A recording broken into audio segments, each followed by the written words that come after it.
Welcome to The Vibrant Life, Episode 7. The Vibrant Life.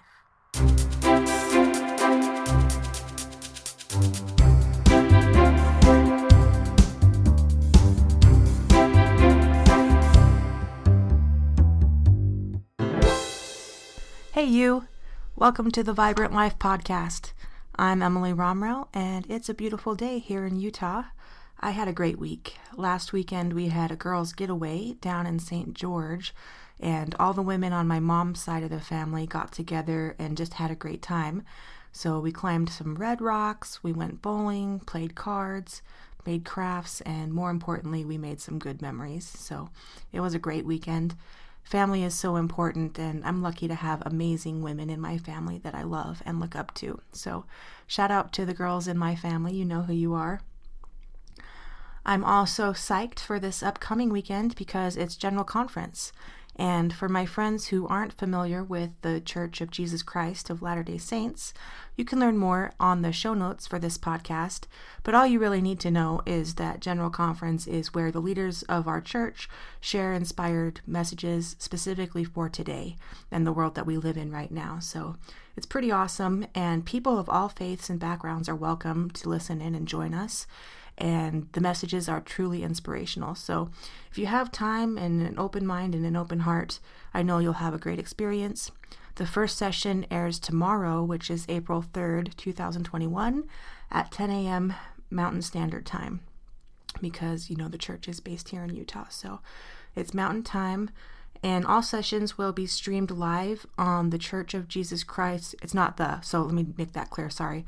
All sessions are going to be streamed on churchofjesuschrist.org and will also be available on YouTube. So I have links in the show notes if you want to check that out. I hope you'll check out Conference. It's great. And drum roll, please. Haha, that's the best drum roll I could find on short notice in my sound effects, but you guys, it's already April and the year is a fourth over, so time continues to fly faster than ever.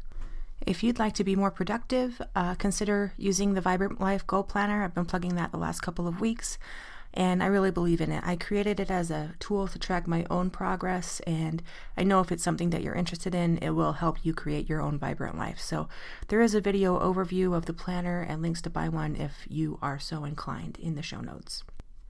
And I hope you peeps are enjoying the podcast as much as I am. It's been a really good thing for me to reflect and ponder on the content each week.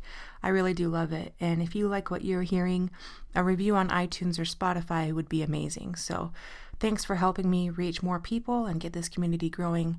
I really do appreciate that. Alrighty. Now that the business is out of the way, let's get down to why we are here, and that is the deep yes or no, which is the title of the podcast today. So I want you guys to think for a minute about when you were little, or think about the little children that you know. How do they react when you tell them good news? If they're like the kids I know, they jump up and down and yell yes or yay, which is the same difference as yes, right? And now think about how kids react when you tell them bad news. They yell no, and their cute little faces scrunch up, and you may or may not have a tantrum on your hands. Side note, props to all of you parents out there. I don't have children, and I know that being a parent is the hardest job there is. So most of you are doing better than you know, and here's a shout out to keep up the good work to all the amazing parents out there. But I've always loved children. I'm the oldest of 6 kids. And I babysat tons growing up in my own family and just in the neighborhood. And there's other children in my life, so kids are great. I love their innocence and I love their wonder. And I think that kids are more in tune with their inner selves than many adults are. They haven't mastered their emotions, which is an important thing to learn, which we all kind of do as we grow up. But I love that they are completely true to themselves. Kids are honest. Sometimes they ask indelicate questions, which can be hilarious, but you always know where they stand because they follow their gut. And as we grow older, many times we lose that in order to fit in and survive in society. But deep down, we all have an innate sense of what is right and what is wrong. We all have a conscience, and that's a part of a deep yes or no, but there's more to it. Humans, they have a deep sense of what is true and what is not true. When we hear something that's true, our first response is an inward yes. Think of the spark of light that comes into someone's countenance as they understand a new concept. It could be a math principle, a spiritual knowledge, or anything in between that. But the light that comes into a person's eyes is the soul saying, yes, I get that. And I get a similar feeling when I'm writing and a line feels just right, or when my favorite song comes on. The soul just knows what works and wants to say yes. In contrast, if something is inherently wrong, our first response is an inward no. When you hear sad stories on the news, when you're about to fall or see someone else fall, even when it's something silly like getting a bad card in a game, your initial response is almost always no. In fact, the words are often, oh no, because our soul knows that something is wrong. It's important to listen more carefully to our inner voices and trust our instincts, just like little children do. This empowers us to say yes or no when it really counts. Then we won't be caught up in emotional turmoil by saying yes or no for the wrong reasons. Side note, 9 times out of 10, if you ask me for help, I'd be thrilled to do anything I could for you. Sincerely, I would, and I think most people are like that. If you walked up to a stranger and asked them to help, the odds would be in your favor. I need to tell you guys a quick story. So, long ago, in the days before smartphones or Uber, I was 18 and at school at BYU, Idaho. And my immediate family lives here in Utah, but my cousins and my grandmother lived close by. So one night I'd been to my grandma's for dinner, and I stayed late visiting. So it was after 10 o'clock, and I decided to drive home to my apartment, and it's probably about a 20-minute drive.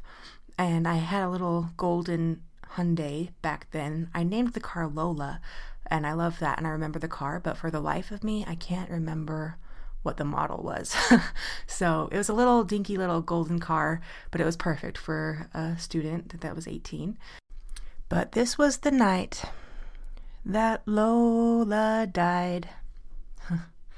My car broke down on the middle of a dark road in Annis, Idaho, and I did have a cell phone. It wasn't smart at that time, but I'd lost it the day before, so I didn't have any way to call for help.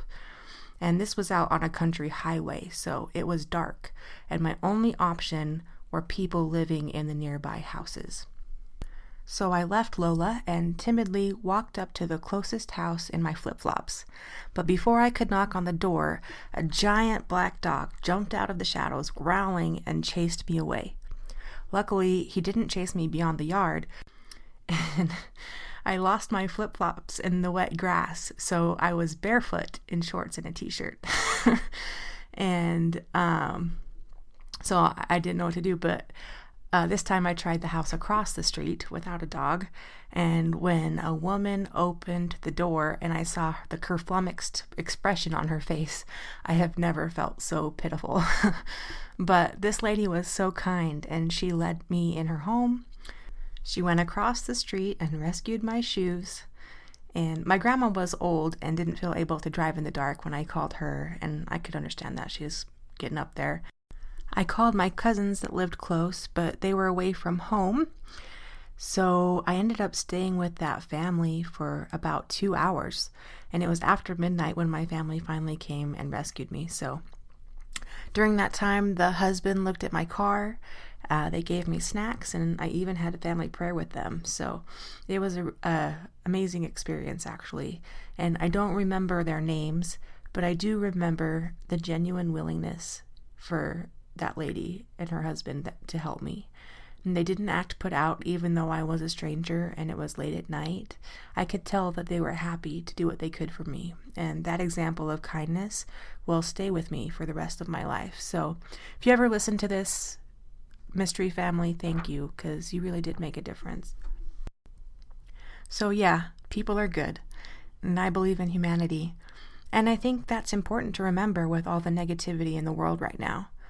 But another thing that I know is that humans don't like false things. We sense when someone is fake, and it's very off-putting. Because same thing, We can sense the deep yes or no coming from the other person, whether they want to show us that or not.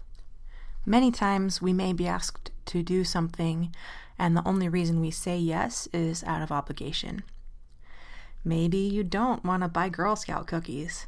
I mean, that's a little crazy, but maybe you're working on avoiding sugar. If so, good on ya. Maybe you don't have time to drive a friend to the airport, or you don't want to watch your neighbor's kids. We think it's rude if we say no, but if we say a grudging yes, most of the time we'll have some negative baggage that comes with that yes. We think about the inconvenience and what we would rather be doing. So our minds and hearts really aren't in the best place. Again, help if you can. Most of the time, you will be sincere in your desire to do good for others. Most of us are. So just take a quick minute to listen to your inner voice and ask the question, is it a deep yes or a deep no? Either option is valid. Just do what's best for you. The other side of a deep yes or no is fear.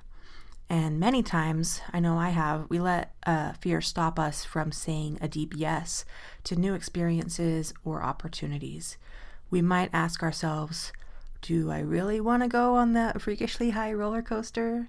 The inner voice says yes, but fear says no. Do you want to travel to a new place? Do you want to change jobs? Do you want to take dancing lessons? Do you want to write stories? Do you want to run a marathon? Do you want to start a podcast? The inner voice says yes, but fear says no. It's just as important to say yes to the right things as it is to say no to the wrong things. So I encourage you guys to take a little time and consider how often you are looking inside and asking if what you do is in response to a deep yes or a deep no. Also, recognize those joyful moments when your soul says yes to happy things. Be gentle with yourself when hard things happen and your soul says, oh no. Those are the moments that make life precious and, you guessed it, vibrant. I hope you have a great week, everybody. Check out General Conference if that feels like a deep yes, and as always, live the vibrant life.